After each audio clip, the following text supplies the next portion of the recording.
ubwoba dushize amanga twegera intebe yawe tudafite ubwoba mwami turagushimira cyane tugushimira ko wadushyize kuri Mount Zion ku musozi wa Siyoni mwami aho hadateye ubwoba mwami twegereye ururembo rw'Imana ihoraho twegereye iteraniro ry'abamarayika we bless you thank you Lord for that privilege turagushimira turaguhimbaje turagushimira yuko turi blessed muri Kristo Yesu we thank you Father we thank you we glorify you I thank you for the life of Liliane and Gikundiro mwami turagushimira ku bwa Emeline bless you we thank you mwami ndasenze kugira ngo ukomeze ubagure mwami ubakomeze ubahishurire ijambo ryawe babashe kugusobanukirwa neza bakumenye ndabasengeye kugira ngo mwami umugisha wawe ukomeze kuba ever increasing kuri bo n'ubuntu bwawe bwiyongere kuri bo ndasengera umwigisha mwami amavuta yawe akomeze atembe muri we mwami as he will be ministering let him receive many revelations to share us let us be blessed by your word through him turagushimira Kristo ndamusengeye mwami as he will be preaching to us let him meet no disturbance in the name of Jesus Christ reka n'umuntu wese uri ahangaha abe blessed n'ijambo kandi twese tubohoke mu izina rya Yesu Kristo mwami wacu amen. Amen, amen. Amen, amen. Mwigisha w'ijambo ry'Imana twamwakiriye n'amashyi menshi mba muyakome pe amashyi y'Imana muyatange. Emeline urakoze cyane kubwo kunyakira nanjye ndabasuhuje kandi ndabakiriye mu mwanya w'ijambo ry'Imana. Nabanje kugira utubazo twa internet kujoininga biranga no gutumira abantu kuri stati byari byanze sinzi nimba ubu muri kunyumva neza. Okay, thank you. So ndashimira Imana rero kubw'iminsi yari ishize turi kwiga nanone turakomeje kwiga. Ndashimira Imana ku bwanyu ababashije guterana bakazira ku gihe muri benshi cyane. Yesu yaravuze ngo babiri cyangwa batatu nibaterana mu izina ryanjye bahuje umutima nzaba ndi kumwe nabo. Birahagije abantu babiri bonyine cyangwa batatu ko duhurira hano tugakora iteraniro ryera. Iyo uri umwe uba uri gusenga wenyine nyine ariko iyo mwarenze umwe mwabaye babiri cyangwa batatu muhita mukora iteraniro ryera. So ubwo rero nanjye reka mbakire mu iteraniro ryera. Ni karibu mu iteraniro ryera. Aya ni amateraniro hari umuvandimwe tumaze iminsi turi kuvugana akajya mbwira ukuntu ngo aba challenged ngo urumva ngo ntabwo mfite ahantu nteranira ngo simfite iteraniro mbabo ngo nyine ngo wandangira ahantu najya kandi duterana hano buri munsi. Aya ni amateraniro. Kuba aba online ntabwo bikuraho ko ari amateraniro. Ntabwo sinzongere kubumva ngo mwabuze aho muteranira. Hano duterana buri munsi. Cyangwa mpano we nuko tudashyiramo agaseke ko gutura n'icyacu. Niyo mpamvu bitaba amateraniro. Biyorere tuzabaturisha. Okay, uzabaturishe nta kibazo. Uzabaho umutuzo. So rero ndashima Imana kubw'inyigisho turi kwiga turakomeza kwiga tuzakomeza kwiga nta nubwo tuzarambirwa kwiga. Nubwo iki cyumweru navuga ngo ni icyanyuma turi kuvuga kuri iyi topic ntabwo bivuze ko ari icyanyuma cyo gusenga. Oya ntabwo uri gukidinga uzabaturisha nubona bazamutse isukari yazamutse ujye uyipunguza rwose ujye ubaturisha. Nayende kuvuga ngo iki cyumweru nubwo cyaba ari icyanyuma ariko tuzagumya twuge gusenga kandi tuzasenga mpaka. Twarabibonye yuko no mu gihe ngo twiyambuye umubiri upfa tukambara kudapfa iteka. Twe ntabwo turi mu mubare w'abantu bazasezera ibihe byiza byo gusenga. Ahubwo tuzasezera ikintu kimwe, tuzasezera mwene izi ndirimbo zidahura no kuri duhishurirwa muri Kristo. Ntabwo mu ijuru zizaririmba. Mugomba kuririmba indirimbo inahangaha ku buryo no mu ijuru tuzagumya kuyiririmba. Tuzaba twambuye uyu mubiri upfa tukagumya kuyiririmba. So rero ubwo nugumya kuririmba ngo biri ku mashyiga ngo ibigeragezo si karande ngo byagenze gutya na gutya ujye wibaze se mu gihe uzaba utambaye uyu mubiri nyine muri eternity aho naho uzayiririmba. Iyo ndirimbo ntabwo yahinguka mu ijuru, abadiyakoni baho bahita bakwicaza, wahita useba. So rero turirimba indirimbo nshya, kuba ari nshya ni ukuvuga ngo ntizizagira igaruriro. Ni indirimbo ziramya Imana, ni indirimbo zivuga abo twagizwebo muri Kristo Yesu, ni indirimbo zishima umurimo wuzuriye muri Kristo. Haleluya.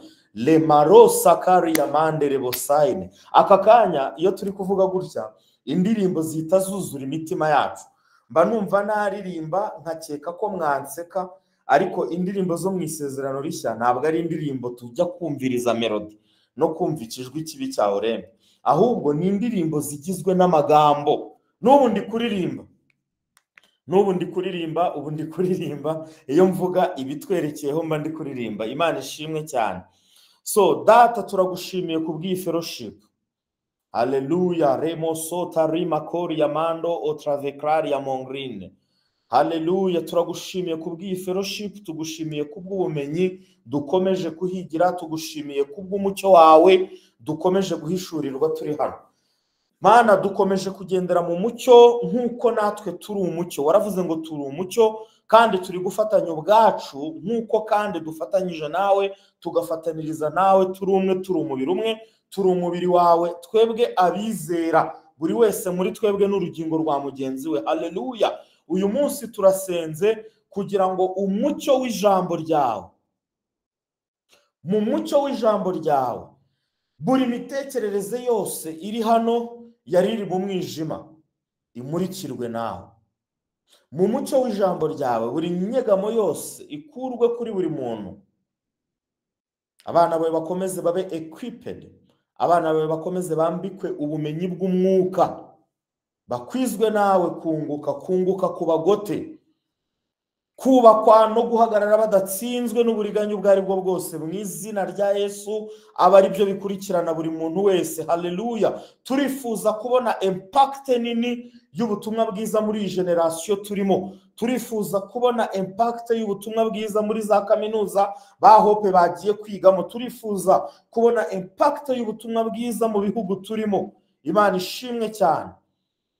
Data, ubwo tubisenze tunabyizeye, tunizeye yuko tubihawe. Haleluya. Niyo mpamvu tubyakiriye mu izina rya Yesu Kristo. Tugushimiye kubwo gusubiza abasengesho yacu. Haleluya, haleluya. Amen, amen. Cyane. So narindi mbabwira ngo twabonye ko gusenga ari ugusabana, kandi ko twabonye ko gusenga atari umutwaro. Iyo ari umutwaro usenga ubara iminsi uzayasorezaho, iminsi yashira ugahita utera imibare. Nk'ejo hari abantu bazaba bari gutera imibare yo kuvuga ngo wabona next month Emma yongeye akadupangira ndi. Wakumva nyine nta kundi uzabigenda nza nyine ukwiriye kuyasenga, ugahita utangira kuvuga ngo sinzaho riteka nsenga, ngo hari igihe kimwe nzaruhuka. Kubera iki? Wumvishije ko gusenga ari umutwaro. Ngo hari igihe nziyambura uyu mubiri utuma nsenga. Nyamara nagira ngo mbahereze itangazo uyu munsi, gusabana na data birakomeje. Nubwo uyu mubiri wo atari uwiteka ryose, ariko ubusabane bwawe na so ntibuzagira iherezo, buzagumaho iteka ryose. Amen. Turi muri uyu mubiri tutawurimo ntabwo tuzarambirwa. Gusenga ni uguhumeka, ni umwuka duhumeka. Mwenjya mwumva kuri YouTube ari kwigisha ari kuvuga ngo ugomba kugeza ku rwego ngo uvuga mu mwuka wawe abantu bakajya basensinga amasengesho. So uyu munsi rero ndashaka gukomeza kwigisha, ariko nkigisha ndi gutsindagira kugusenga ko bigizwe ahanini no kwakira. Cyatumaga ubuzima bwacu, cyatumaga ubuzima bwanjye n'ubwawe bwo gusenga cyangwa se bw'umwuka muri rusange bujagarara muri iyi minsi yashize, nje kukimenya vuba. Narakimenye. Byaterwaga ahanini no kwiga inyigisho zijagaraye. Uyu munsi umwigisha akavuga ku kintu, ejo akaba yagisubitse yafashe ikindi, bwaca ngo yahishuriwe ibindi. Ku munsi wa karindwi ariko utwigisha agatangira kuzana visions na versions na revelations ziri kunyuranya zikavuguruzanya n'ibyo yigishije ku munsi wa kabiri. Kibazo uti se nzafata iki ndeka iki koko? uyu munsi uri kumva umuntu uririmba ngo izabisiribanga, ejo ukumva uvuga ngo yarabisiribanga, mu gitondo ukongera ukumva, mbega ukibaza gufatisha Imana bikanga, bituma ujagarara mu buryo bw'umwuka. Mu kanya tukaba turi kwiga gusenga, wava hano ukaba ngo ugiye gujoyininga ngo hari bene data rwose twigana ngo bantumiye, ukajyayo ukumva bari kwigisha topic yuko gusenga atari ngombwa.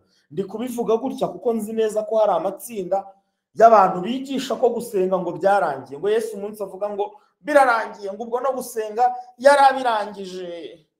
Ubwo nyine ukahita wumva ko gusenga byarangiye, kandi bakagukonvenka ukaza uvuga ati none se turasengera iki kandi ko Yesu yarangije kubiproviding? Byararangiye nyine muri wowe hakazamo ijambo byararangiye, ntuzi byarangiye ibyo ari byo, ntuzi ngo no kurangira ni ukuvuga iki, ukabaho ubuzima bujagaraye butewe no kurya ibyo ubonye byose. So ni ikibazo rero. Iyo bigucanze rero uhita utangira gutinya, ukabona ko nta muhamagaro ufite. Waravukuze ukura wumva uzava umuvugabutumwa, ariko bitewe n'abavugabutumwa n'ukuntu bagucanga, wageze aho hantu ibintu uravuga ati bifite ba nyirabyo babisigiwe, ntibagumane ibyabo. So niyo mpamvu inyigisho nzima zigira gahunda.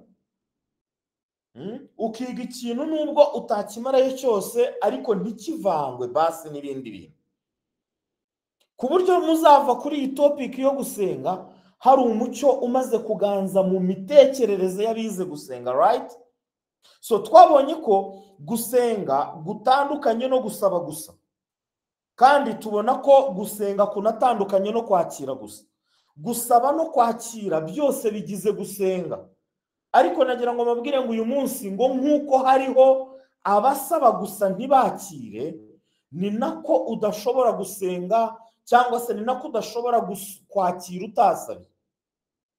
Iyo byose rero bikozwe bigakorwa nk'uko ijambo ry'Imana ribyigisha, nibwo ubusenze neza, nibwo ubusabanye na data byuzuye.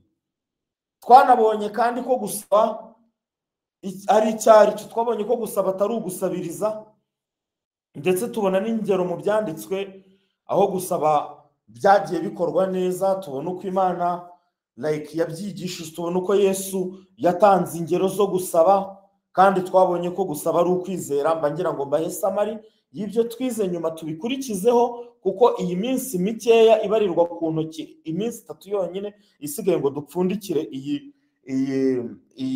iyi topic yo gusenga. Ntabwo najya guterura ikindi kintu nabanje kwemfasazinga cyangwa se kuvuga neza ku byo twavuzeho mbere, ngo mbikomerezeho mbirangirizeho. Imana nibishaka na marayika w'itorero ryacu ubwo bazadutegurira indi minsi nanone twongere twenjoyinge inyigisho zijyanye no gusenga. Ariko ndababwiye mwa bantu mwe, turi kuva mu bwiza tujya mu bundi. Imana ishimwe cyane. So uyu munsi rero mbere na mbere nabanje kubasengera, n'uyu munsi n'aka kanya ndi kuvuga ndabasengeye, kugira ngo muri iyi minsi isigaye, kugira ngo twinjire mu yindi topic, umucyo mwinshi ndi kwiyumvamo ibihe byo gusenga. My God, sinzi nimba ari uko twafashe iminsi yo kwiyiriza ubusa, ariko ndi kwiyumvamo ikintu cyo gusenga. Ndi kubasengera kugira ngo umucyo mwinshi cyane, mwinshi urasira imitekerereze yanyu, imitima yanyu ibe illuminated with the truth which is in Jesus Christ. Umwijima uwunge, maze kubonera kose kuzanywe n'iki, kuzanywe na simplicity, kuzanywe na clarity y'ubutumwa bwiza. Uko kubonera kuganze muri mwe. Haleluya. Tamarekosia. Ibyo bintu iyo ndi kubivuga mba mbisabye, kandi nkabisaba mbyisabiye, namwe mbibasabiye mu izina rya Yesu. Amen. So it's up to you. Amen. Ubyakire uvuga ngo amena, kuko twaragusabira. Haleluya. Umuntu yagusabira, nende kuvuga ngo undi muntu yagusabira, undi muntu yakwakirira, undi muntu yagusabira, ariko undi muntu ntabwo yakwakirira. Ugomba kwiyakirira. Niyo mpamvu Yesu yavuze ngo ibyo muzasengera byose cyangwa ibyo muzasaba byose mubishyizeho umutima, mwizere ko mubihawe. Twasanze ari ijambo rivuga ngo you receive, mwizere ko mubyakiriye. Rero aravuga ngo you shall perceive them, muzabibona. Imana ishimwe. So wowe twasengeye rero, wowe twasabiye cyangwa se wisabiye usenga, ugomba kwakira kugira ngo bigende bite, ugomba kwakira kugira ngo uzabone. Muri linya ya Yesu, muri linya y'ubutumwa bwiza, mu gusenga dusengera mu isezerano rishya, wakira mbere yo kubona. Ubona icyo wakiriye, ntabwo wakira wakira icyo wakiriye, ubona icyo wakiriye, ntabwo wakira icyo wabonye. Sinzi niba ko kantu kumvikana. Muri linya y'ubutumwa bwiza, ubona icyo already wamaze kwakira, ntabwo wakira icyo wamaze kubona. Urabibona, you have to see them. Ugomba kubanza kubyakira, then wowe ukabibona. Ni ukuvuga ngo inshingano yo kwakira n'inshingano yo kubona ni ibyawe. Inshingano y'Imana ni ugutanga, kandi gutanga yaratanze. Ukura amaso kubigaragara, ugashyira amaso kubitagaragara. Iyo wamaze gukoresha amaso agaragara uyarebesha ibitagaragara, uba warangije kubona, ntabwo werekwa. Pawulo yabibwiye Abakorinto mu rwa 2 rwa gice cya 5 ku murongo wa 17, aravuga ngo umuntu wese iyo ari muri Kristo Yesu aba ari icyaremwe gishya. Izi ni inyigisho z'icyaremwe gishya, ngo ibya kera biba bishize, ngo dore byose biba bihindutse bishya. Iyo dore iravuze mu Cyongereza ngo see, behold, perceive, all things are become new. Byose bihindutse bishya. So ugomba kubanza kubireba. No mu gakiza nuko rero, mu gakiza ntabwo ubanza kukabona ngo ukakire, ahubwo ubanza kukakira, then ukareba ibyako nyuma. Kwizera ni ukwakira, kumenya bikaba kureba. Ntabwo ushobora kugendera muri realite y'icyaremwe gishya utabanje kureba kuri ibyo bishya byuzuye icyaremwe gishya. Ndabisubiramo. Ntabwo ushobora kugendera, cyangwa se reka mvuge ngo nk'uko udashobora kugendera muri realite y'icyaremwe gishya utabanje kureba kuri ibyo bishya byuzuye icyo cyaremwe gishya, ni nako udashobora kuba mu bisubizo by'ibyo wasengeye utabanje kubyakira first. Receiving twabonye ko atari passive, ahubwo ari active. Urabyakira, ukabifata, ukabifatisha iki? Ukabifatisha kwizera. Dusubire muri Yakobo ubundi twige n'iby'uyu munsi. Yakobo 5:14-15. Umuntu uri gutanga ibyanditswe abishyire muri comment section. Haranditswe ngo muri mwe hariho urwaye. Ni ikibazo turi kwibaza. Natumire abakuru b'itorero bamusabire bamusiza amavuta mu izina ry'umwami. Umurongo wa 15 ngo kandi isengesho ryo kwizera rizakiza umurwayi umwami amuhagurutse, naba yarakoze ibyaha azaba abibabariwe. Ndagira ngo nanone twongere dutekereze kuri iri jambo. Ni ibintu bimwe duhora tuvuga, ni ukwizera, ni ukwakira, ni muri Kristo Yesu. Ntabwo turi burenga izo mbago, ariko nibura icyo kintu kimwe kibe nk'igitsikamutima, gihinduke realite mu buzima bwawe. Yakobo mufata ibintu avuze mu bigereranye n'ubuzima bw'abanyamasengesho bo mu gihe cyacu. Nagira ngo mbabwire ngo siko buri sengesho ryose risengwa muri iki gihe riba risengewe mu kwizera. Bibiliya ivuze ngo urwaye muri mwe amenye ko isengesho ryo kwizera ari ryo ribasha kumukiza ryonyine. Oh haleluya! Isengesho ryo kwizera twarabibonye ko ari isengesho ririmo kwakira. Ariko abantu benshi muri iyi minsi basenga amasengesho yo kutizera. Amasengesho yo kutizera ni amasengesho ameze ate? Ni amasengesho atarimo kwakira. Ntushobora kwakira kubera ko utazi ibyaguhawe. Kabiri, ntushobora kwakira kuko utazi umutima w'ubitanga. Uzabumvira mu masengesho yabo iyo bari gusenga badressinga indwara, bavuga ko ari impano y'Imana, bavuga ko ari ishuri Imana yabashyizemo, ngo Imana yabahaye ubwo burwayi kuko hari icyo ishaka kubigishirizamo. Ibi bintu ndabyanga cyane, nagumye kubivuga kuva kera. Umuntu akakubwira ati rwose wa muntu we ubu mundeba mfite indwara iri chronique, ni igifu, atariko uko ngenda nyirwara ngenda niga guca bugufi, so ndashima Imana ko yampaye iyi ndwara y'igifu kugira ngo nige guca bugufi. Ariko buri cyumweru muhurira kuri farumasi, ujya kugura brosada cyangwa umuti w'amenyo, ugahura nawe ari gufata imiti y'igifu. Gufata imiti y'igifu kuri we, kandi igifu ari Imana yakimuhaye kugira ngo kimwigishe guca bugufi, aba yagiye kurwanyiriza Imana muri farumasi, agafatanya n'umufarumasiye bakayirwanya. Baba bagiye kurwanya ubushake bw'Imana. Nimba ari ubushake bw'Imana, nimba ari ishuri ry'Imana, reka kujya kwivuza. Kuko kujya kwivuza ni ukujya kuyirwanyirizayo. Ntabwo Imana yigishiriza mu bibazo, haleluya, ahubwo Imana ikiza ibibazo. Ibyakozwe n'intumwa igice cya 10 ku murongo wa 37 muzasoma inkuru za Petero yagiye kubwiriza hitwa kwa Korneliyo, ababwira ijambo ry'ubutumwa bwiza, arababwira ngo murarizi namwe ngo kuko ryamamaye i Yudaya hose, ngo rihereye i Galilaya hanyuma y'umubatizo wa Yohana, wa wundi Yohana yabatizaga abantu. Petero ahita avuga iryo jambo ryari ryo ku murongo wa 38, aravuga ngo ni irya Yesu w'i Nazareti, haleluya. Aravuga ngo iryo jambo ngo rivuga uko Imana yamusutseho umwuka wera n'imbaraga, ngo bikagenda bite, ngo akagenda agirira abantu neza, ngo agakiza bo Satani atwaza igitugu, kuko Imana yari iri kumwe nawe. Ntabwo Yesu yigeze atwaza umuntu igitugu, ahubwo yakizaga bo Satani yatwazaga igitugu. Igitugu cyose uzabona ahantu, cyaba icy'uburwayi, cyaba icy'ubukene, cyaba icy'ubujiji, oppression iyo ari yo yose, depression iyo ari yo yose, ituruka ku mubi. Haleluya. Imana ngo yasize Yesu Kristo, ngo Yesu w'i Nazareti, ngo imusigira gukuraho, imusigira gusenya, imusigira kumaraho, imusigira guharatura no gukukumba, koza, akamaraho imirimo yose y'umubi. Nimba hari umurimo Yesu nzi yasenyaga kurusha iyindi, ni umurimo witwa uburwayi n'ubumuga.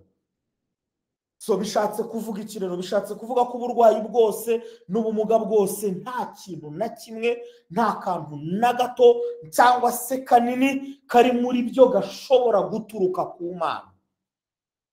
Ndi kubereka imisengere cyangwa se imyumvire igaragara mu masengesho atari ayo kwizera, atari ayo kwakira. Ayo masengesho ntabwo aba ari amasengesho yo mu isezerano rishya. Turi gukrozinga inyigisho twize ukwezi kurenga. Abaheburayo 11:6 harimo akantu kavuga ngo utizera ntibishoboka ko ayinezeza. Without faith it is impossible to please him. Aka nako karanga abantu bamwe basengana kutizera. Uzabumvana ubusobanuro bw'uyu murongo, wumve nta hantu buhuriye mu by'ukuri n'ukuri kuri muri Kristo. Mwene data, bazakubwira ko ngo urasabwa kugira kwizera, turasabwa kubanza kugira kwizera kugira ngo twegere Imana. Akaba yanditse muri groupe, hari amateraniro, please urasabwa kubanza kwizera kugira ngo tuyegere, kuko nuzi utizeye nturi buyinezeze.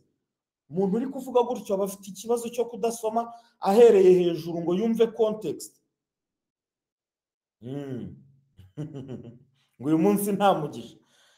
Reka mbabwire, ntabwo dukeneye kubanza kwishakamo kwizera, cyangwa se nta nubwo dukeneye kubanza ngo kuzamura kwizera kwacu kugira ngo tunezeze Imana. Urakuzamura ukujyana ye, ngo kuzamure, kandi ubwo ukuvuga ngo kuzamura ukajya utunga urutoki hejuru, like kurenge hano hantu turi, kujye hehese.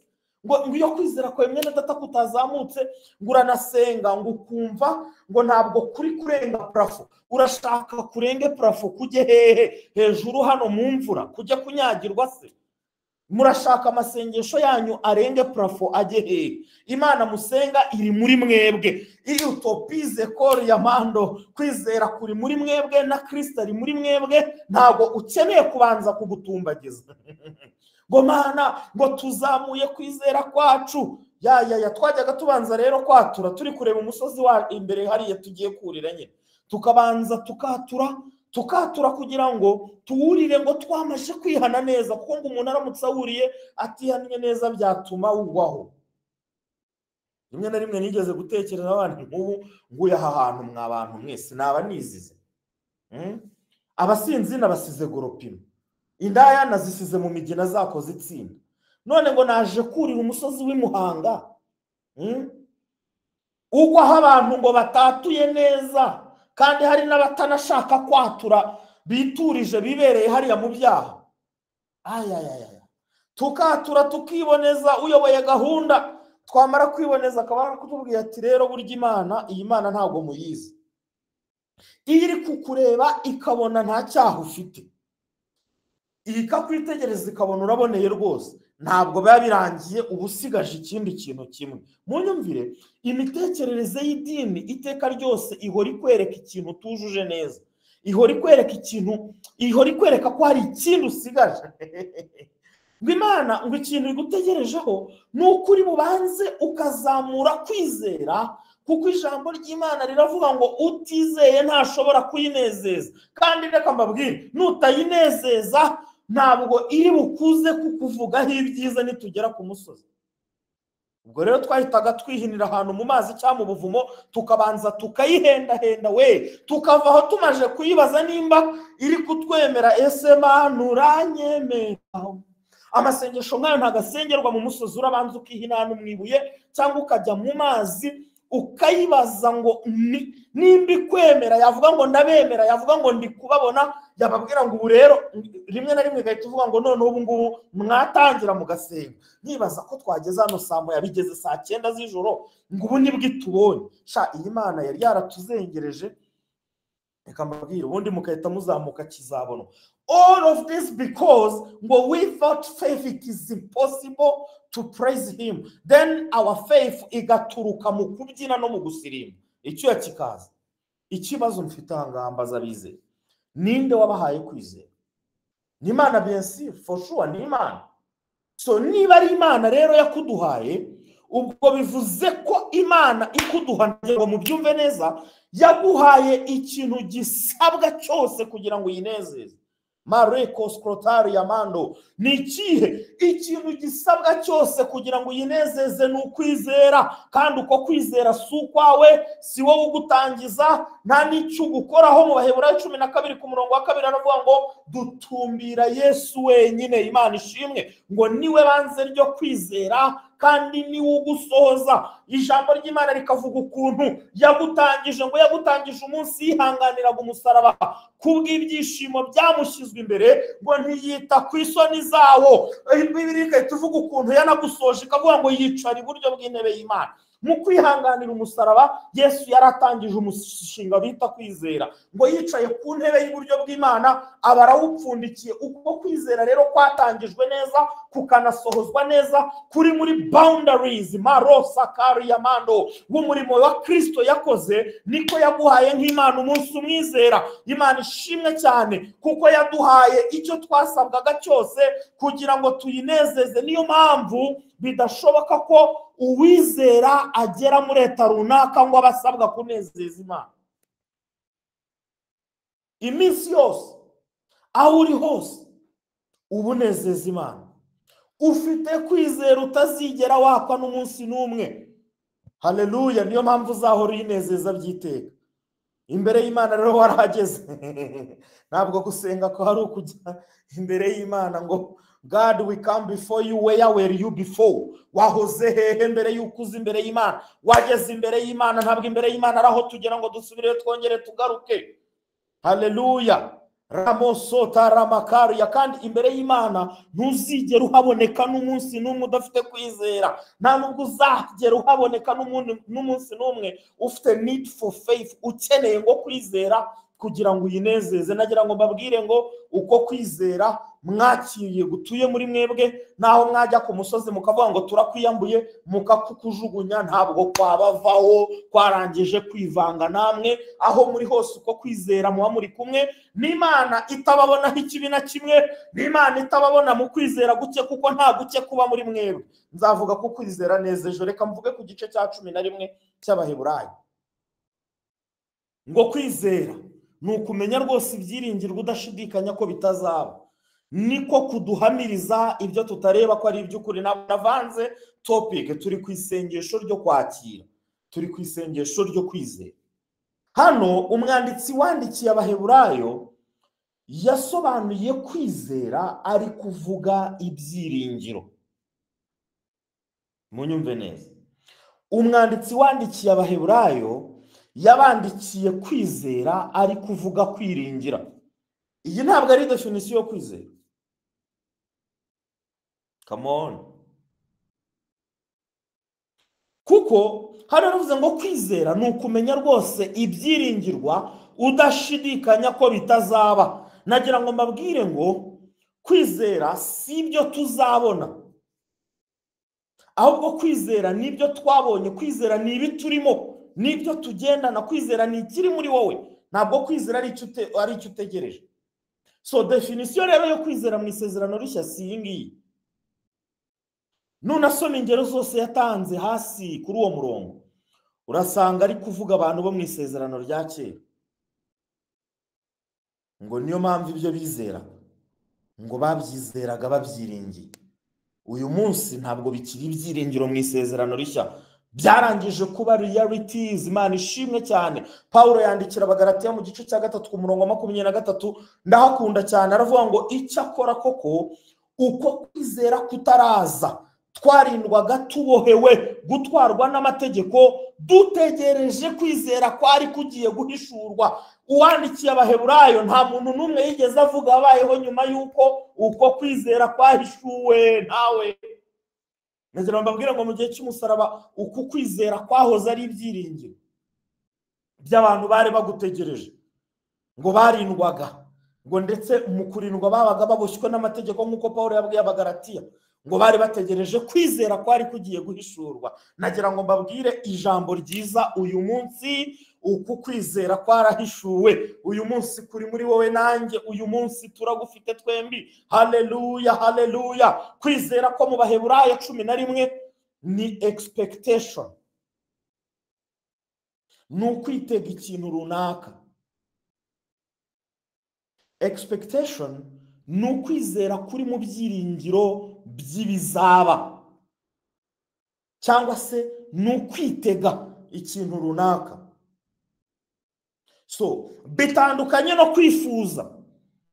A mere wish for something.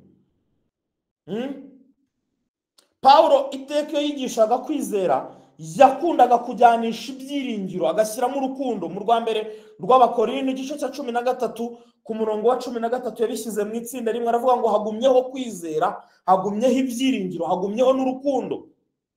Ngo ibyo uko ari bitatu, ariko ikiruta ibindi ni urukundo. So ibyiringiro ni igice kimwe kigomba kugira ubuzima bwacu bw'umwuka.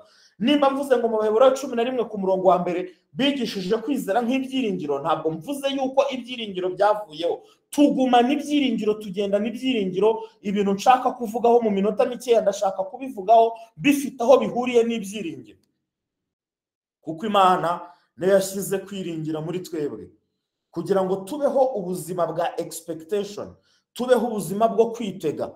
Kwitega ibiki? Kwitega ibiri imbere, kuko muri Kristo twaherewemo ibyiringiro bizima. Imana ishimwe cyane. Haleluya, haleluya, haleluya. Marosaria kari ya kwizera, kwiringira ni kimwe mu bitugize kugira ngo tubeho this life of expectations. Imana ishimwe cyane.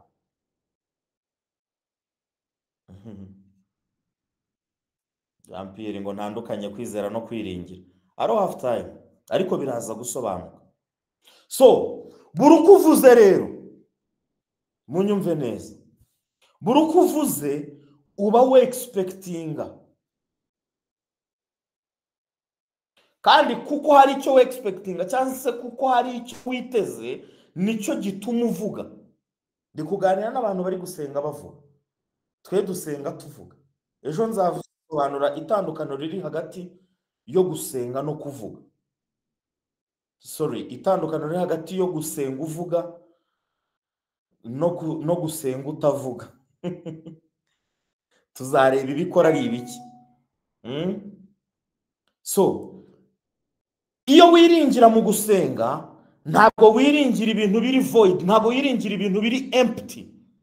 Kwiringira kwawe kuba gufite ubuzima. Imana ishimwe cyane. Uba wuzuye ibyiringiro bizima. Ibyiringiro bizima bishingiye kuki? Bishingiye mu murimo Yesu yarangije ku musaraba.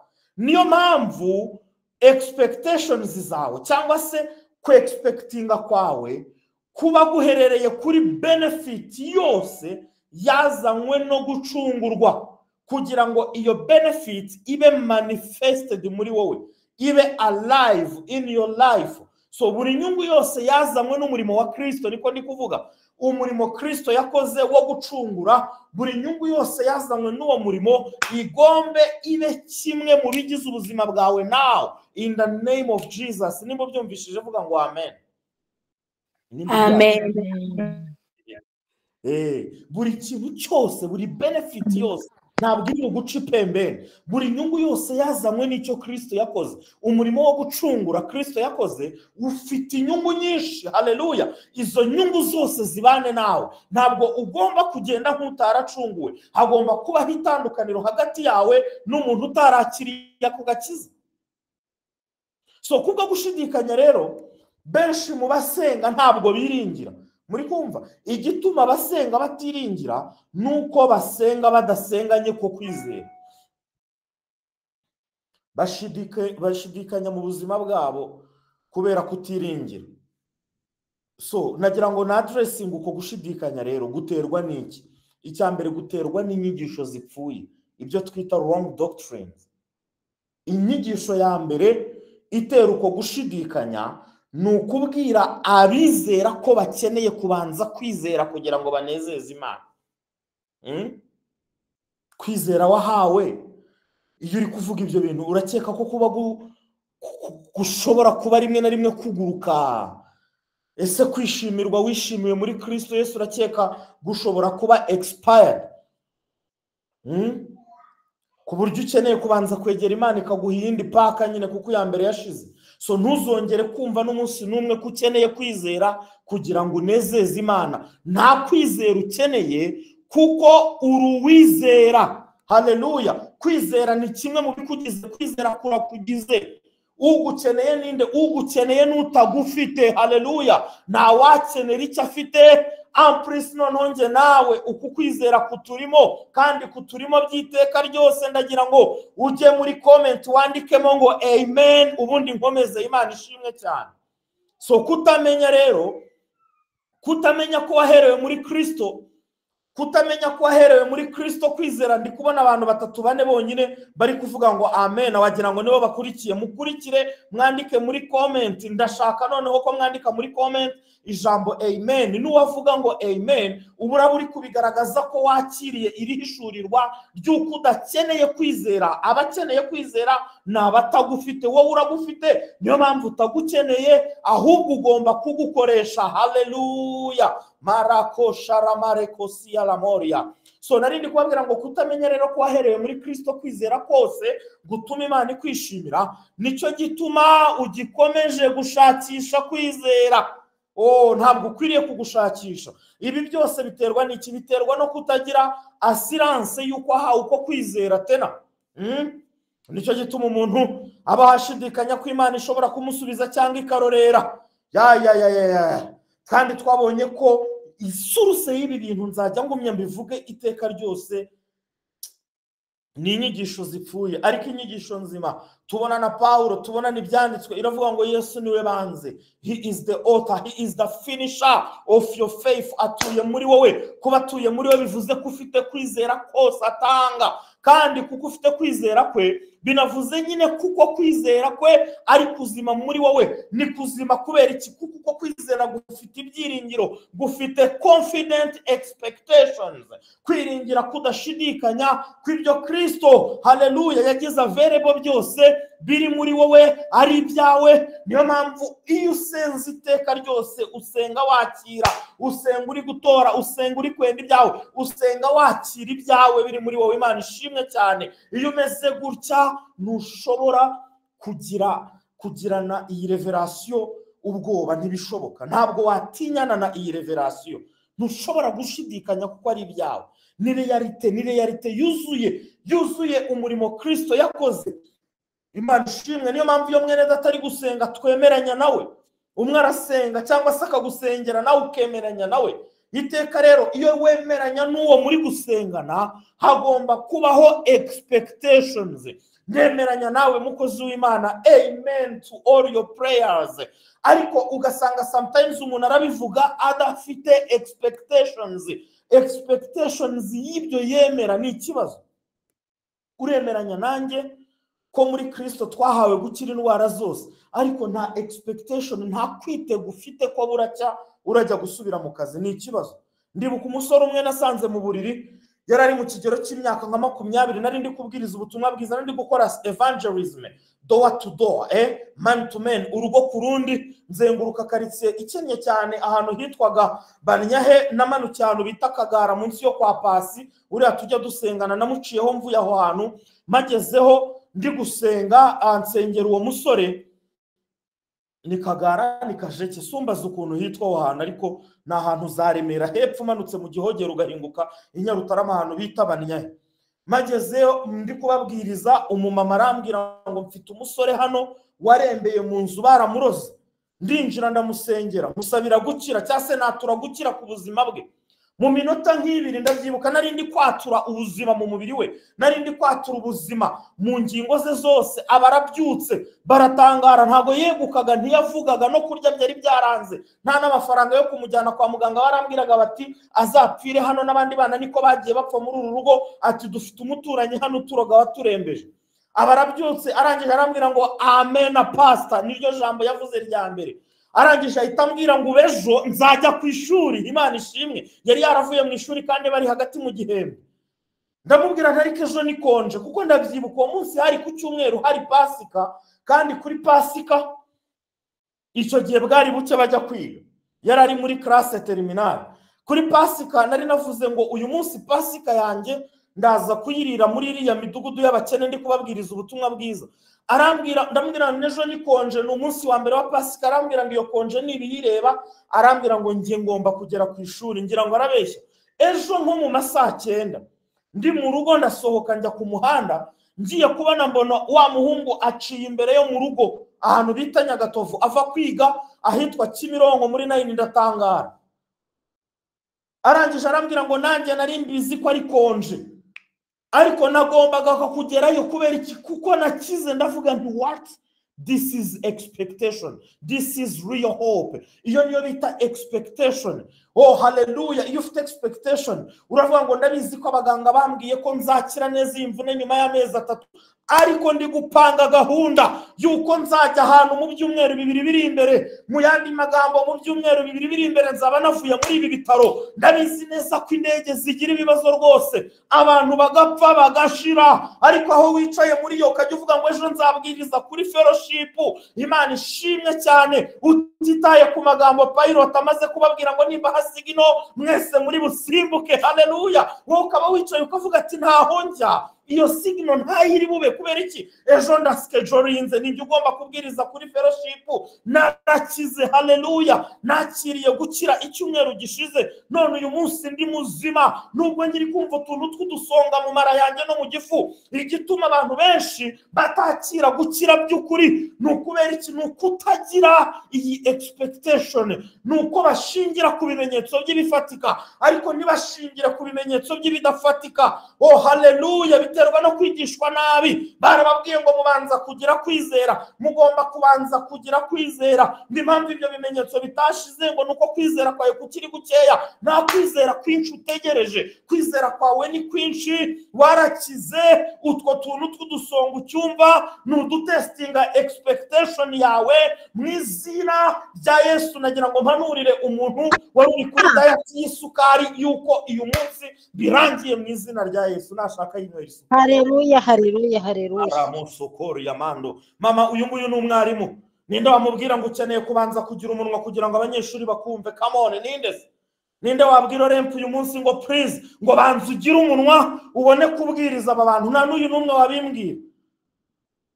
Uko nta wabimbwira muri mwe, niko nta wabwira umukristo ngo banza wizere, ngo nubanza kwizera nibwo Imana iri bukumve. Nta n'umwe wabivuga.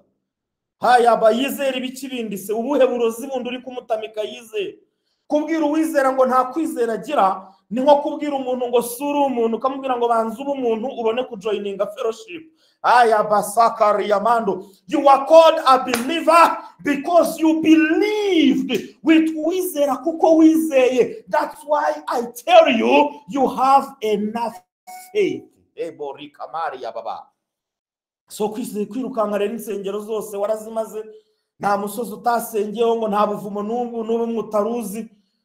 Ibihugu byose warabizengurutse ngo uri mu masengesho ngo wasengeye ku musozi wo mu Rwanda ngo ujya no kuri Prayer Mountain yo muri Uganda, nkaho mu Rwanda nta yindi misozi y'amasengesho wari ufite.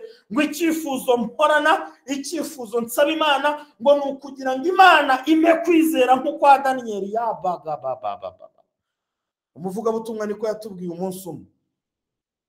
Ubwo kandi ngo yashaka kutwereka ukuntu arenze, ngo yarenze dimension zacu, ngo yarenze ibintu byo gusengera iby'isi. Nahise mvumbura ahubwo umunsi yuko ataranizera ni umupagani cyangwa se ni injiji. Ni gute wasenga Imana ngo iguhe kwizera nko kwa Daniel kandi ufite kwizera kwa Kristo muri wowe? Ni gute? Ngo icyama nkazahura n'akana akasha wakandambikaho ibiganza ngo uriya arambitseho ibiganza ngo ibibazo byanjye byose ngo byahita bikemuka. Expectation yawe iri muri man of God, ntabwo expectation yawe ikiri mu Mana. Iza kubiri mu Mana uba wizeye ko uri muri we ari nawe uri muri wowe. Imana ishimwe cyane. Nagira ngo nkubwire ngo there is no one, nta muntu n'uyu n'umwe ushobora kwempatinga knowledge on you by just laying hands on you. Ntabwo bibaho. Ugomba kwakira ikiri muri we binyuze mu gutega amatwi ibyo avuga cyangwa binyuze mu gusoma ibyo yanditse. Uko niko twakira impartation. Imana ntabwo yaduhaye impartation binyuze mu kuturambikaho ibiganza, ahubwo yakoresheje Kristo. Ijambo ryayo yaravuze, ijambo ryayo niryo ryatuzaniye ubumana muri twebwe. Nushaka kuba nka Olempe, nushaka ko kwakira ngo impartation, ngo portion, ngo double anointing, listen to my teachings or read my books. Nimba hari bihari, ariko ntiwabura inyandiko zimwe na zimwe. Hari nizo ngiye kugeneratinga mu minsi iri imbere. Buri nyigisho yose nsigaye nigisha nsigaye nyifata. Niyo mpamvu nigishe kuri receiving gusa.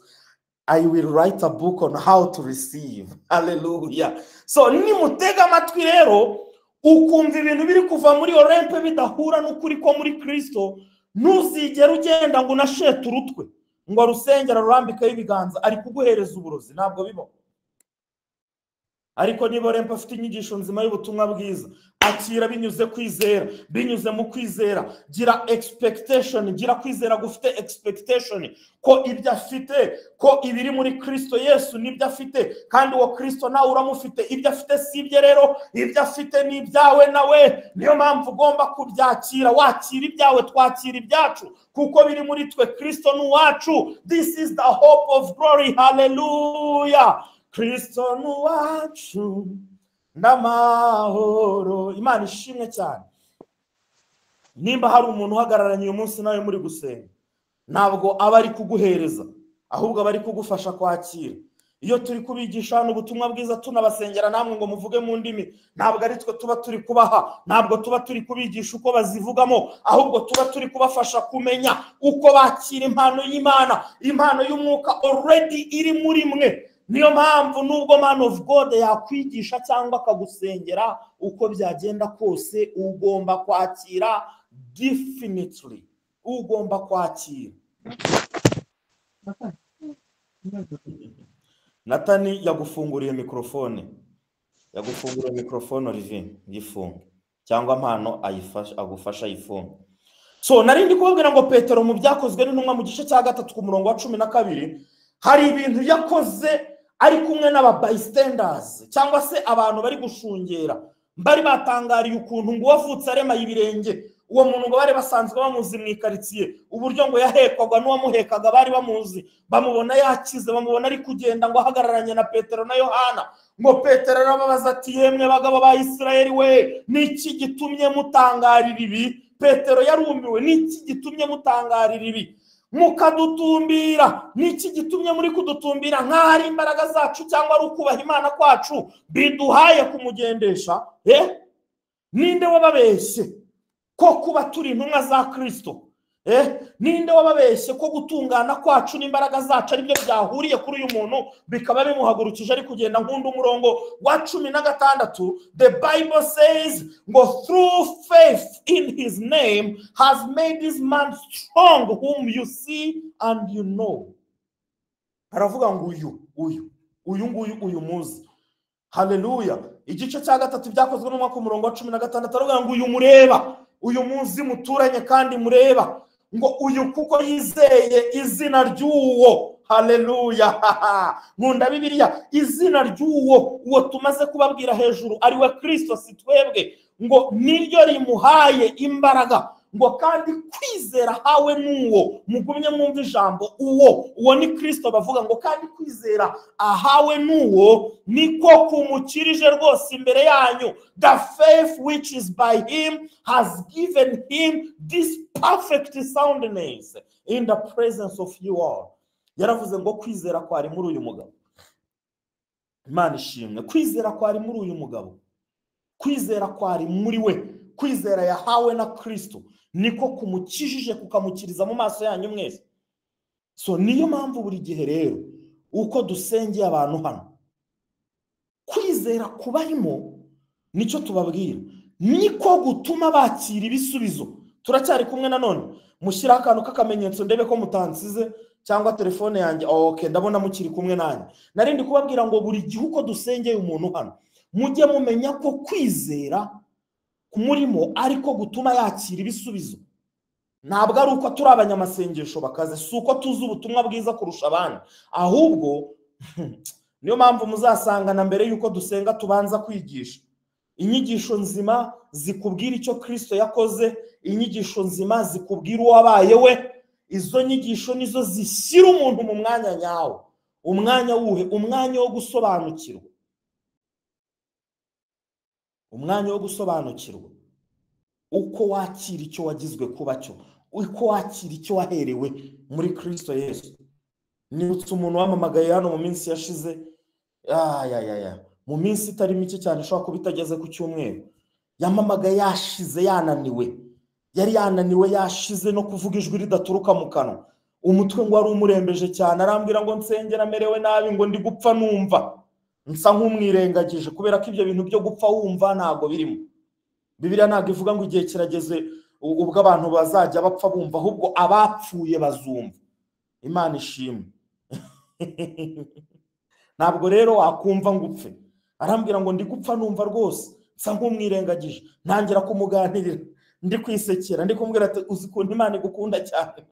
Two dukuru ntiyaradukeneye. Twinjira mu nkuru z'urukundo rw'Imana, mubwira ukuntu Imana yikoreye indwara zacu zose. Aratangira kunezerwa, mu kanya bakubise induru ku munwa, avuza induru. Hari hashize iminota nka 30, ndangije ndamubaza ni harya ngo usengere urwaye hehe? Urwaye he ngo ngusengere? Araseka, arambwira ngo ubwo twaganiraga ntabwo sinamenye ukuntu nakiza umutwe, ngo ikintu gusa ndi kwibuka nuko naguhamagaye no kureba muri telefone byanze. Haleluya. Nimutangare namwe, tamindori kabariya kozaine moria. Ntabwo ari ugukiranuka mfite mudafite, simbaraga zitandukanye n'iziri muri mwebwe zatumye uyu muntu akira, ahubwo ni ukwizera kwa Kristo kuri muri we.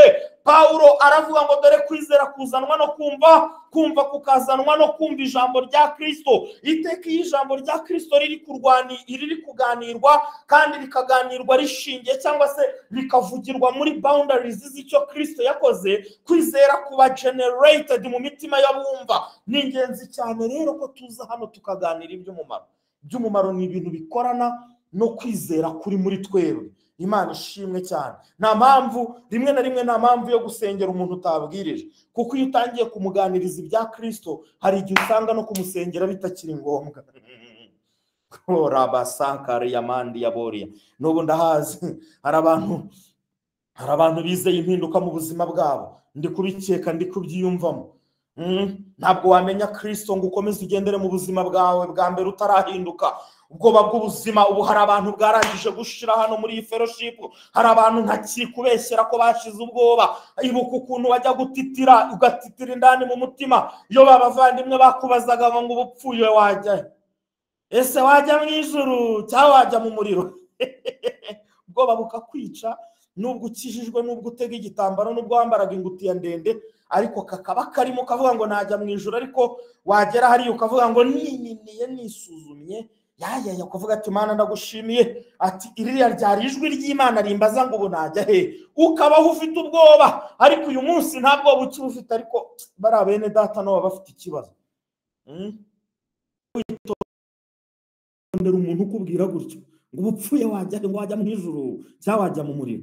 Iyo ari kukubwira gutyo nuko afite ka conclusion mu mutima we ukaho wajya. Iyo abanje ijuru agaherutsa umuriro, nuko bazi ko nyine wajya mu muriro, hari ukuntu wajya mu muriro. Kuki se iyo aganira nabo basengana atababwira gutyo, ahubwo akababwira ngo rata ubu ngubu mupfuye mwebwe ntimwajya mu muriro cyangwa mwajya mu ijuru?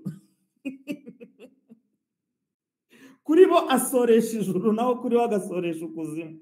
Kivuzwe nyuma nicyo burya kiba gifite imbaraga mu kivuze. Imana ishimwe. Natwe dufite ijambo ryavuzwe nyuma, baravuga ngo amategeko yazanywe na Mose, ariko ubuntu n'ukuri haleluya bizanwa na Kristo wabonetse nyuma ya Mose. Ngo ibimwuzuye nibyo twahawe, ngo kandi nibyo twahawe twese, ngo n'ubuntu budakurikira amategeko, ahubwo ngo n'ubuntu bukurikira ubundi bugasimburwa n'ubundi. Ngo tuzi yuko umwana w'Imana yaje akaduha ubwenge, ngo tumenye y'ukuri turi mu y'ukuri, kuko turi mu mwana wayo Yesu Kristo. Ngo iyo niyo Mana y'ukuri n'ubugingo buhoraho, ngo turi mu kuri turabukuri, twuzuye ubuntu n'ukuri. Imana ishimwe. Icyaherutse mu buzima bwacu si ukuzimu, ahubwo ni ijuru n'ubuzima. Already glory. Haleluya, haleluya. Remo sakari yamando. Amen, amen, amen. Araba sakari yamande rebosaini.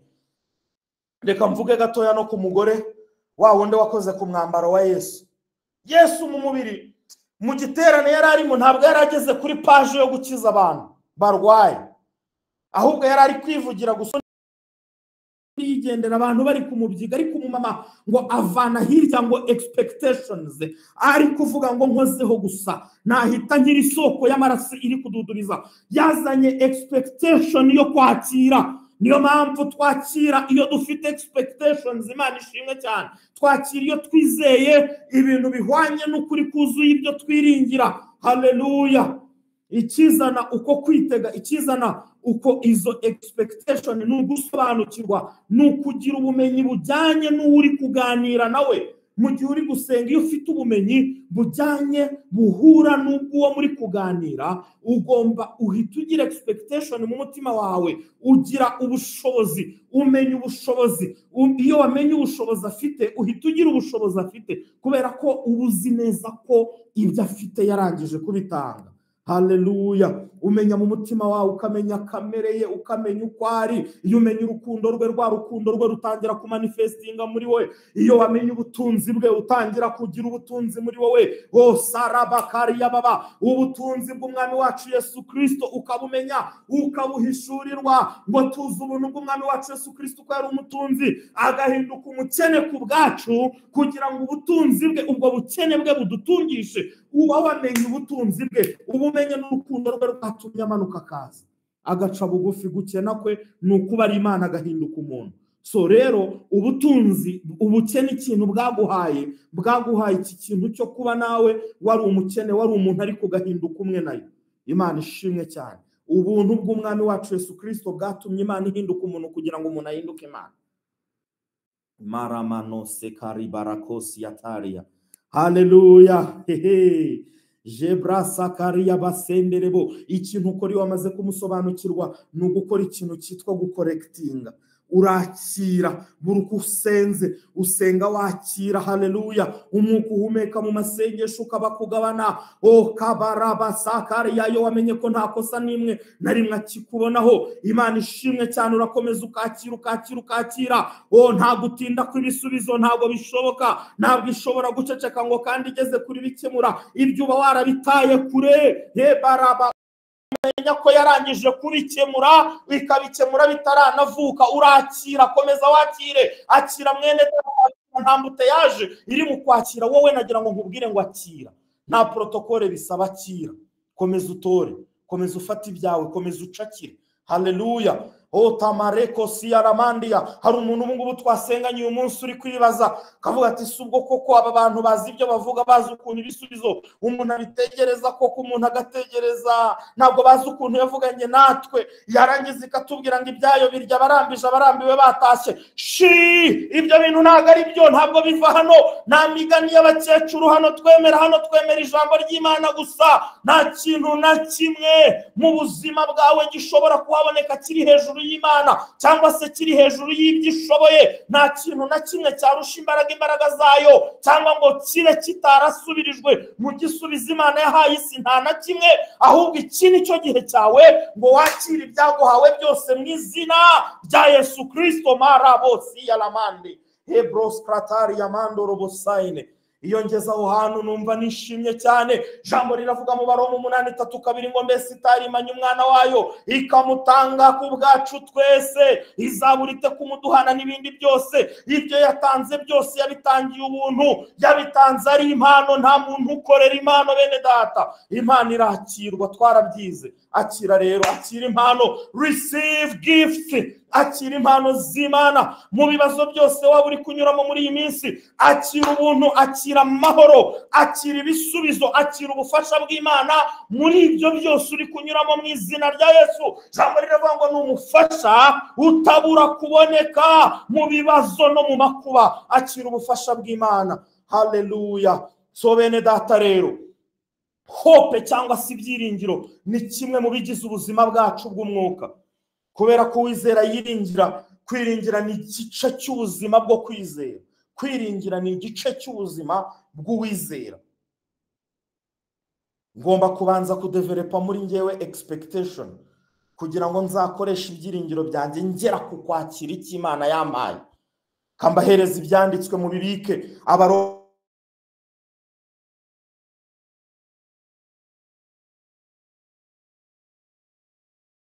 Aravuga ngo kwihangana kugatera kunesha. Abaroma 5:4 ngo kunesha iki? Ngo kunesha ibitugerageza, ngo uko kunesha kugatera ibyiringiro.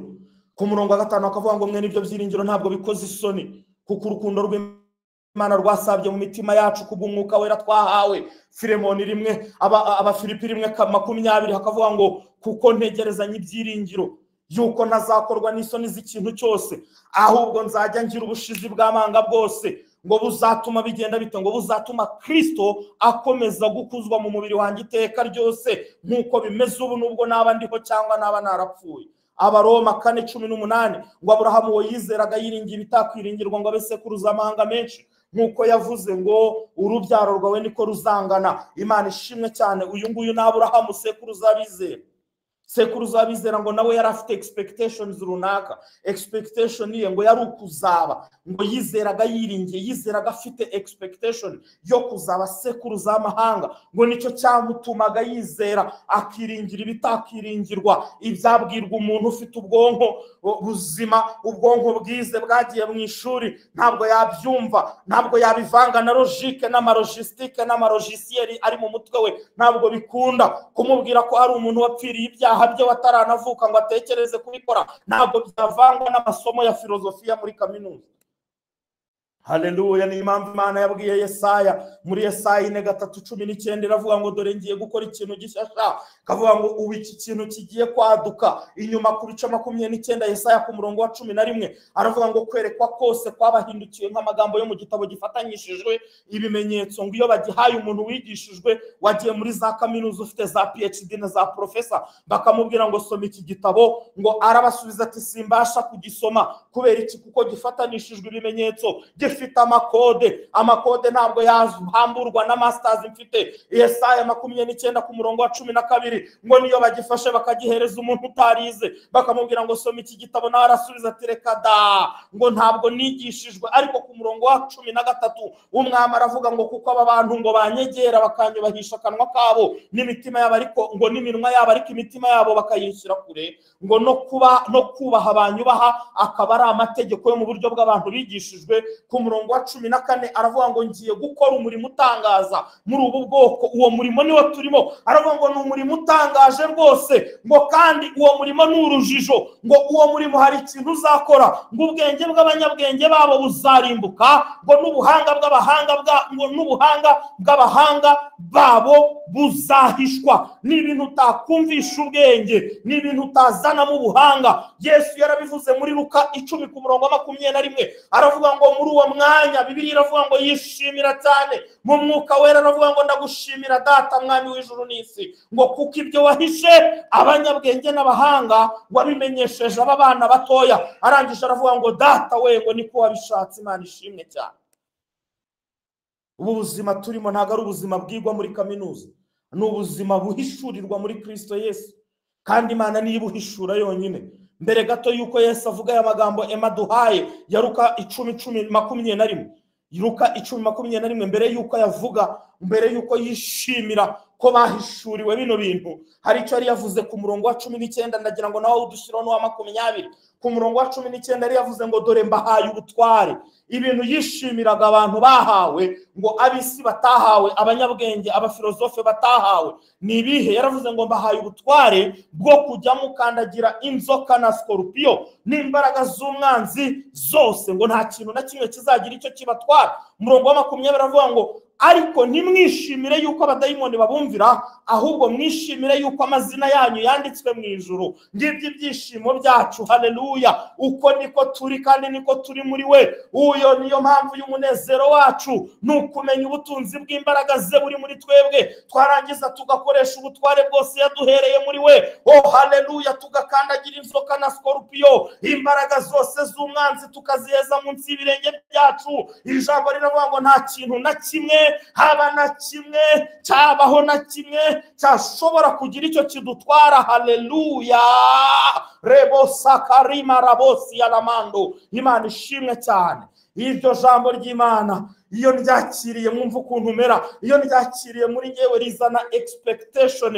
Iyi expectation y'ikintu kiraza gukurikira, ariko kikaza kuba gifite imirizi muri ryo, kikaza kuba gifite imizimu cyakozwe naryo already. Sinzi nimba nawe unyumva, nimba iyo wumvishije ijambo ry'Imana wumva hari expectation y'uko ugiye kubaho ubundi buzima butandukanye n'ubwo wari urimo. Imana ishimwe cyane. Iyi jambo ry'Imana rivuze ngo mbahaye ubutware bwo kujya mukandagira imbaraga z'umwanzi zose. Ubwo nyine nge mpitagira expectation yuko nta hantu na hamwe nzamushyiriramo imiyaga uwo mwanzi, haba kuri stati yanjye ya WhatsApp, yaba mu rusengero nsengeramo, yaba mu kazi ndi gukora. Sinzemera ko Satani akoresha imbaraga zitwa kudisivinga abantu, ngo maze ngo abasenyere mu bujiji bwe. Niyo mpamvu ubwo bujiji ahubwo mbusenya mu izina rya Yesu. Iyo ni expectation ngira, iyo haleluya yo kumenya uri muri ngewe. Niyo mpamvu iteka ngomba gusoma ijambo ry'Imana, narisoma nkarisoma mfite expectation yuko ngiye kubonamo revelation, yuko ngiye kubona Kristo. Haleluya marekosia.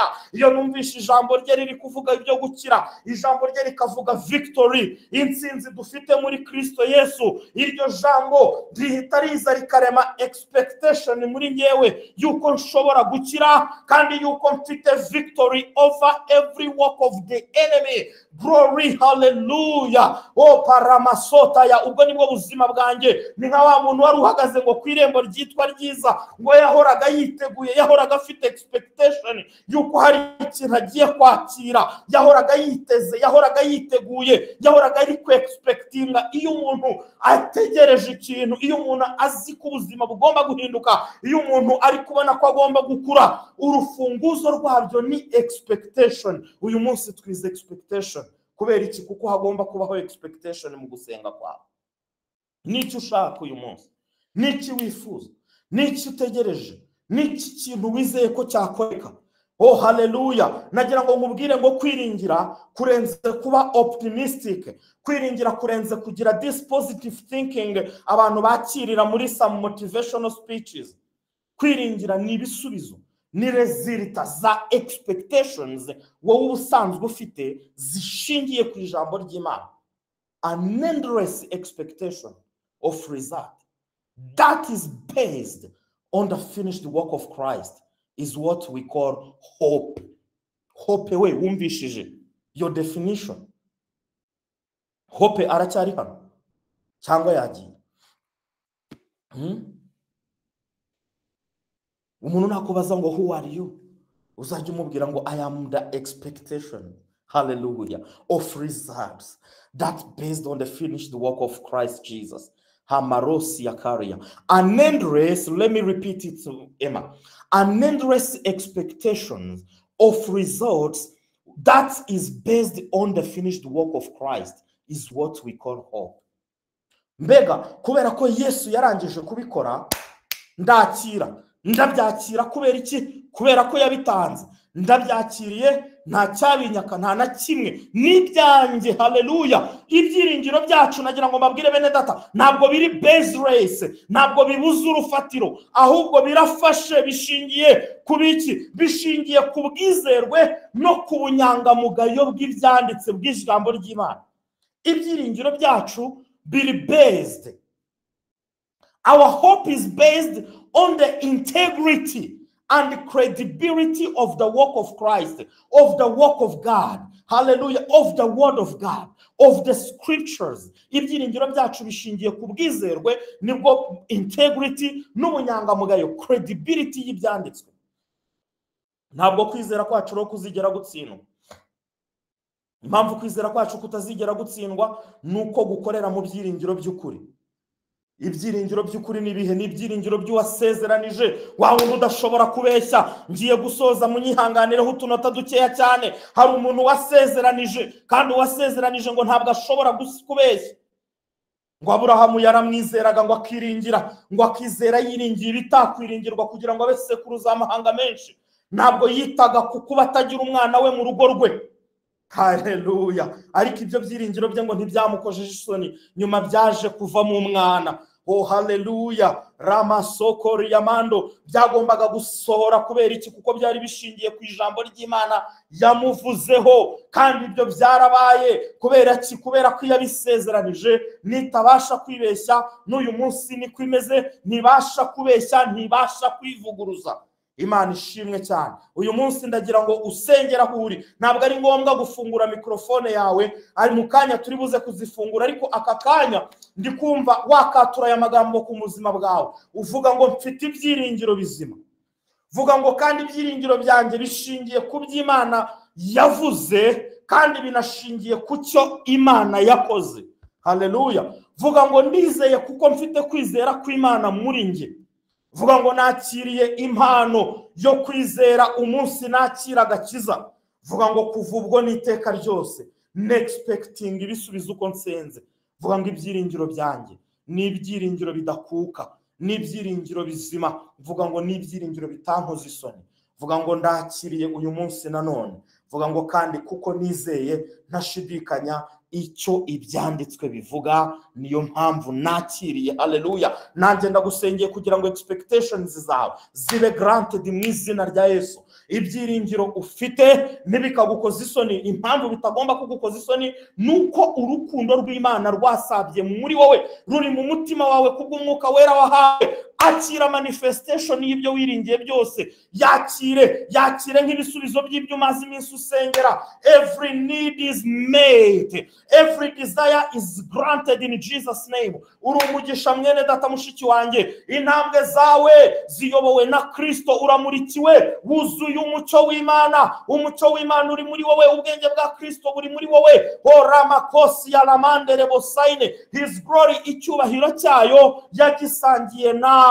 Niyo mpamvu umubiri wawe ukomeye, ukaba uri strong, ukaba umeze neza, nturwaye, ntushobora kurwara, ntuzigera unarwara. Nagira ngo nkubwire ngo ubuzima bwawe burarinzwe, ibyawe birarinzwe, akazi kawe kararinzwe, umuryango wawe urarinzwe, nta mwanzi wakunesha. Nagira ngo nguhanurire nkubwire ngo nta cyago na kimwe gishobora kwegera ubuturo bwawe. Ubayeho mu butsinzi bw'iteka, uri umwami muri ubu buzima, wahawe ubuntu bwinshi, kandi ubwo buntu bwinshi wahawe burase asesekaye libra sakari ya data ndagushimiye kubw'uyu mwanya ndagushimiye kunyumva iteka kandi ndagushimiye kusubiza amasengesho yanjye yose mu izina rya Yesu ndagira ngo ufungure mikrofone yawe nk'iminota 2 cyangwa 3 ubanze ushimire data umubwire ngo ndagushimiye yuko wasubije gusenga kwanjye kose maraka saraba koshi yarababa lebra base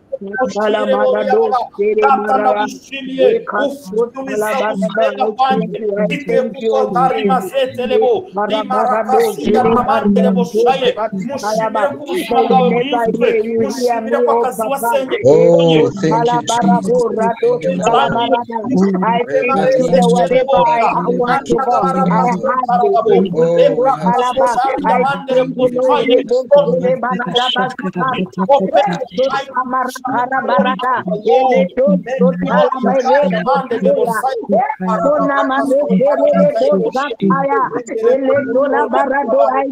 I thank you, Papa.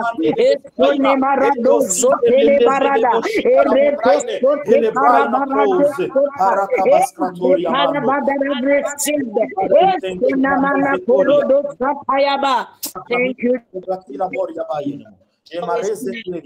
Hallelujah. Rabosaya la mandere boshikro mandere bosaine. Ndagushimiye ko wangize umutware. Ndagushimiye ko wangize umwami. Ndagushimiye ko wangize umutambyi. So now I pray as a priest and I command as a king in this life. I command life of abundance grace. Ndatangaza ubuzima mu buzima bwa bene data n'izina rya Yesu Kristo. Jebrasa kori ya mandere bosika la moria. Ndasengera ndatangaza impinduka mu buzima bwa sirambere n'izina rya Yesu Kristo niyakire impinduka mu buzima bwe mu Roma sindre kori ya mande bosaine obrama koje sotetaine. I command boldness ndatangaza gushiramanga mu buzima bwa bene data lebraze promindra zetaine erego bari baba. I behold all things are becoming new in the name of Jesus Christ. I speak, I prophesy newness of life.